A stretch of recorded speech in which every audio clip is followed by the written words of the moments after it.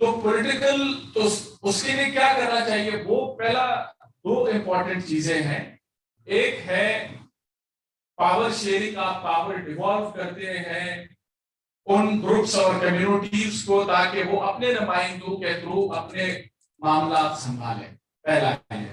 دوسرا کہ آپ سرٹن پاورز سینٹر میں رکھتے ہیں تاکہ ایک ایڈمنسٹریٹو وائبلٹی، اکنامک وائبلٹی ملک کی دفاع انشور ہو. اب دونوں پہ کیا کیا ہو سکتا ہے؟ جو سینٹر میں کچھ پاورز رکھیں کہ at the end of the day centre میں بھی تو فیڈریٹک یونٹس کے نمائندے ہیں اور سینٹر کوئی نیوٹرل باڈی تو نہیں ہے. سینٹر میں جو لوگ بیٹھے ہیں وہ اکثریتی کمیونٹی کے لوگ ہوتے ہیں اور وہ اپنی حساب سے، اور اس میں کوئی بری انٹینٹ ضروری نہیں ہے شامل ہو. یہ ایک اسٹرکچرل پرابلم ہے کہ جس کمیونٹی یا جس ریجن کے لوگ زیادہ ہوں گے وہ جو پالیسیز بنائیں گے اور جس طرح سے امپلیمنٹ کریں گے وہ ٹلٹڈ ہوں گے in favour of the majority community. تو آپ اس میں کیا کرتے ہیں؟ پہلا تو آپ نے سسٹم ایسا ڈیزائن کرنا ہے. یاد رکھیں یہ اگر میں کہوں کہ آج امپورٹنٹ باتوں میں سے اگر جو ادھر ہوئی ہے ان میں سے ایک امپورٹنٹ بات آج اگر ہم نے سیکھنی ہے وہ یہ ہے جب ہم پولیٹیکل سسٹمز کی انالیسس کرتے ہیں بہت بدقسمتی ہے کہ ہمارا پبلک ڈسکورس فوکس ہے انڈیویجولز، شخصیات کے تجزیوں میں ہم لگے رہتے ہیں. دیکھیں شخصیات اس لارجر اسکیم آف تھنگ میں ریلیونٹ. آپ کو سمجھنا ہے انسٹیٹیوشنز کیا ہے، وہ کیسے آپریٹ کر رہے ہیں اور ان کو بہتر کیسے کیا جا سکتا ہے. یہ ترقی کے لیے سمجھنا ضروری ہے. تو وہ سمجھنا کیا ہے. دوسرا یہ انڈیویجول ایتھکس اور موریلٹی پہ ہم جاتے ہیں. انڈیویجول ایتھکس موریلٹی چینج ہوتی ہے. یہ we are rational actors, we are responding to the incentives offered by the system. آپ کو کرنا کیا ہے پولیٹیکل ریفارمز میں؟ کیا ہے کی یہ ہے کہ how do you align the interests of the system with the interests of the political elites. آپ پولیٹیکل ایلیٹس کے انٹرسٹ کو الائن کیسے کریں سسٹم کے انٹرسٹ کے ساتھ؟ میں اس کا ایک بڑا کلیئر مثال دینا چاہتا ہوں. موجودہ ہمارا فیڈرل نظام ناکام ہے میرے حساب سے. 18ویں ترمیم نے بڑا ریسکیو کیا ہے، ابھی بھی اس کی فلا ہے. ایک میجر فلا میں ہائی لائٹ کرنا چاہوں گا. بلوچستان کے حوالے سے بات ہوتی ہے کہ جی بلوچستان ترقی نہیں کر رہا. بلوچستان کے مختلف ہائپوتھیسیز ہے. کچھ کہتے ہیں بلوچستان کے اپنے سردار ہیں، کچھ ہم کہتے ہیں کہ اسلام آباد والے ہیں، اور کچھ کہتے ہیں کہ فوج طاقت کا استعمال کرتی ہے. یہ سارے میرے حساب سے ٹھیک باتیں، لیکن یہ سمپٹمز ہیں. یہ ہم سمپٹمز روٹ کاز کیا ہے؟ روٹ کاز یہ ہے کہ ایک ایسا وفاقی نظام جس میں بلوچستان کی اوقات قومی اسمبلی کے 17 سیٹوں کے برابر ہے. اچھا اب اس میں ریگارڈلیس کہ کون سی پولیٹیکل پارٹی، اس کا پرابلم کیا ہے کہ any party that aspires to come into power at the federal level has no incentive to invest in it. PMLN, Peoples Party, PTI، کوئی بھی پارٹی جو وفاق پہ اقتدار میں آنا چاہتی ہے، ہمارا موجودہ فیڈرل نظام اس پارٹی کو زیرو انسینٹیو دیتا ہے کہ وہ بلوچستان کا خیال رکھے. کسی بھی سیاسی پارٹی کا سب سے بڑا انسینٹیو کیا ہے؟ سب سے بڑا انٹرسٹ ری الیکشن. کسی بھی سیاسی پارٹی کا سب سے بڑا انٹرسٹ ہوتا ہے ری الیکشن. اچھا ری الیکشن کے لیے اگر میں بلوچستان کے بڑے حقوق کا دعوے دار ہوں، آپ آج مجھے بھی وزیر اعظم بنا دیں اس سسٹم میں، I will not care about Balochistan. No smart politician will care about Balochistan. کیونکہ آپ نے سسٹم ایسا ڈیزائن کیا ہے کہ وہ انسینٹیو نہیں دیتا کہ اس ریجن میں کوئی خیال رکھیں. وہ کیسے؟ اگر آپ مجھے بھی وزیر اعظم بنا دیں، forget about عمران خان، میاں نواز شریف اور پیپلز پارٹی کا وزیر اعظم، میرا انسینٹیو کیا ہے؟ میرا سب سے بڑا انٹرسٹ ہے دوبارہ وزیر اعظم. دوبارہ وزیر اعظم بننے کے لیے جب میں چارٹ پہ نظر ڈالتا ہوں، بلوچستان کی ٹوٹل 17 سیٹیں، اور وہ 17 میں سے بھی کیونکہ بلوچستان اتنا بڑا ہے، پولیٹیکل فریگمنٹیشن ہے، ایتھنک ڈائیورسٹی ہے، آج تک کوئی ایک پارٹی 17 میں سے 5 سے زیادہ سیٹیں نہیں جیت سکتی. اب now as a prime minister when I look at Balochistan, اگر میں بلوچستان کو جنت بھی بنا دوں، جنت سارے پاکستان کا بجٹ کو ڈائیورٹ کروں، what is the political return that I am getting؟ Maximum 5 سے 10 قومی اسمبلی کی سیٹیں. یہ کوئی انتہائی بیوقوف آدمی ہوگا پھر جو بلوچستان ہے، وہ جب دیکھتا ہے کہ بھائی جی ٹی روڈ کے آس پاس 90 سیٹیں مل سکتی ہے،